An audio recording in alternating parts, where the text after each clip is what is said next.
بیت المقدس مسلمانوں کا قبلہ اول ہے۔ یہ فلسطین کے شہر القدس میں واقع ہے۔ 1000 BC میں یہ تعمیر ہوا ہے، ہیکل اس کو کہتے تھے وہ، اور وہ آج کل اسے ٹیمپل کہتے ہیں، ٹیمپل آف سولومن، یعنی ہیکل سلیمانی یا معبد سلیمانی۔ ہم اسے مسجد اقصی کہیں گے، دور کی مسجد۔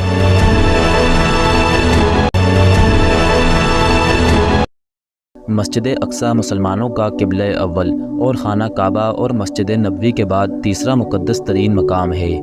مسجد اقصی حقیقت میں مسلمانوں کی میراث ہے جو تاریخی اور مذہبی حقائق سے ثابت ہے، مگر یہ جس جگہ پر تعمیر کی گئی، یہود کے موقف کے مطابق اس جگہ پر پہلے سلیمانی ہیکل تھی۔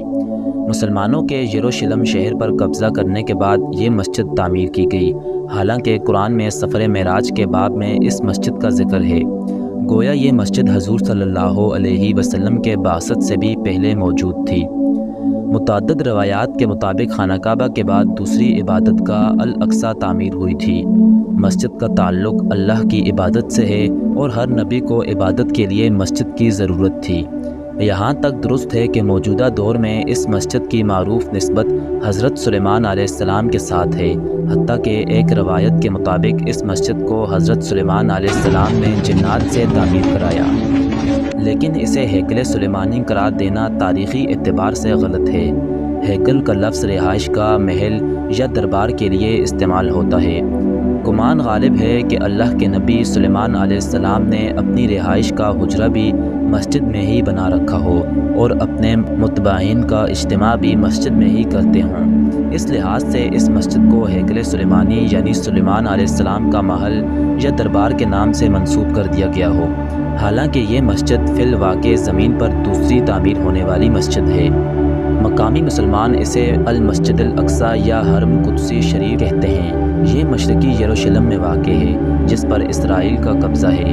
یہ یروشلم کی سب سے بڑی مسجد ہے جس میں 5000 نمازیوں کی گنجائش ہے، جبکہ مسجد کے صحن میں بھی ہزاروں افراد نماز ادا کر سکتے ہیں۔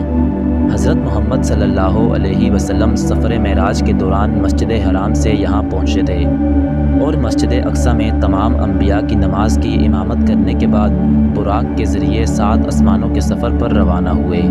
قرآن مجید کی سورہ اسرائیل میں اللہ تعالیٰ نے اس مسجد کا ذکر ان الفاظ میں کیا ہے: پاک ہے وہ ذات جو اپنے بندے کو رات ہی رات میں مسجد حرام سے مسجد اقصی لے گئی، جس کے آس پاس ہم نے برکت دے رکھی ہے، اس لیے کہ ہم اسے اپنی قدرت کے بعض نمونے دکھائیں۔ یقیناً اللہ تعالیٰ ہی خوب سننے والا اور دیکھنے والا ہے۔ احادیث کے مطابق دنیا میں صرف 3 مسجدوں کی جانب سفر کرنا باعث برکت ہے، جن میں مسجد حرام، مسجد اقصی اور مسجد نبوی شامل ہیں۔ حضرت ابو ذر سے حدیث مروی ہے کہ میں نے رسول اکرم صلی اللہ علیہ وسلم سے پوچھا کہ زمین میں سب سے پہلے کون سی مسجد بنائی گئی، تو نبی صلی اللہ علیہ وسلم نے فرمایا مسجد حرام، بیت اللہ۔ تو میں نے کہا اس کے بعد کون سی ہے، تو نبی صلی اللہ علیہ وسلم فرمانے لگے مسجد اقصی۔ میں نے سوال کیا کہ ان دونوں کے درمیان کتنا عرصہ ہے، تو نبی صلی اللہ علیہ وسلم نے فرمایا کہ 40 سال۔ پھر جہاں بھی تمہیں نماز کا وقت آ جائے نماز پڑھ لو، کیونکہ اسی میں فضیلت ہے۔ مسجد اقصی مسلمانوں کا قبلہ اول ہے اور معراج میں نماز کی فرضیت کے بعد 16 سے 17 ماہ تک مسلمان مسجد اقصی کی جانب رخ کر کے ہی نماز ادا کرتے تھے۔ پھر تحویل قبلہ کا حکم آنے کے بعد مسلمانوں کا قبلہ خانہ کعبہ ہو گیا۔ جب عمر فاروق کے دور میں مسلمانوں نے بیت المقدس فتح کیا تو حضرت عمر نے شہر سے روانگی کے وقت صحرا اور براق باندھنے کی جگہ کے قریب مسجد تعمیر کرنے کا حکم دیا، جہاں انہوں نے اپنے ہمراہیوں سمیت نماز ادا کی تھی۔ مسجد اقصی سے بالکل قریب ہونے کی وجہ سے یہی مسجد بعد میں مسجد اقصی کہلائی، کیونکہ قرآن مجید کی سورہ بنی اسرائیل کے آغاز میں اس مقام کو مسجد اقصی کہا گیا ہے۔ اس دور میں بہت سے صحابہ نے تبلیغ اسلام اور اشاعت دین کی خاطر بیت المقدس میں اقامت اختیار کی۔ مسجد اقصی کا بانی حضرت یعقوب کو مانا جاتا ہے اور اس کی تجدید حضرت سلیمان علیہ السلام نے کی۔ بعد میں خلیفہ عبد الملک بن مروان نے مسجد اقصی کی تعمیر شروع کرائی اور خلیفہ ولید عبد الملک نے اس کی تعمیر مکمل کی اور اس کی تزئین و آرائش کی۔ عباسی خلیفہ ابو جعفر منصور نے بھی اس مسجد کی مرمت کرائی۔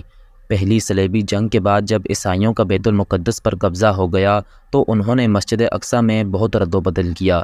انہوں نے مسجد میں رہنے کے لیے کئی کمرے بنا لیے اور اس کا نام معبد سلیمان رکھا۔ نیز متعدد دیگر عمارتوں کا اضافہ کیا جو بطور جائے ضرورت اور اناج کی کوٹھیوں کے استعمال ہوتی تھی۔ انہوں نے مسجد کے اندر اور مسجد کے ساتھ گرجا بھی بنا لیا۔ سلطان صلاح الدین ایوبی نے 1187 میں فتح بیت المقدس کے بعد مسجد اقصیٰ کو عیسائیوں کے تمام نشانات سے پاک کیا اور محراب اور مسجد کو دوبارہ تعمیر کیا۔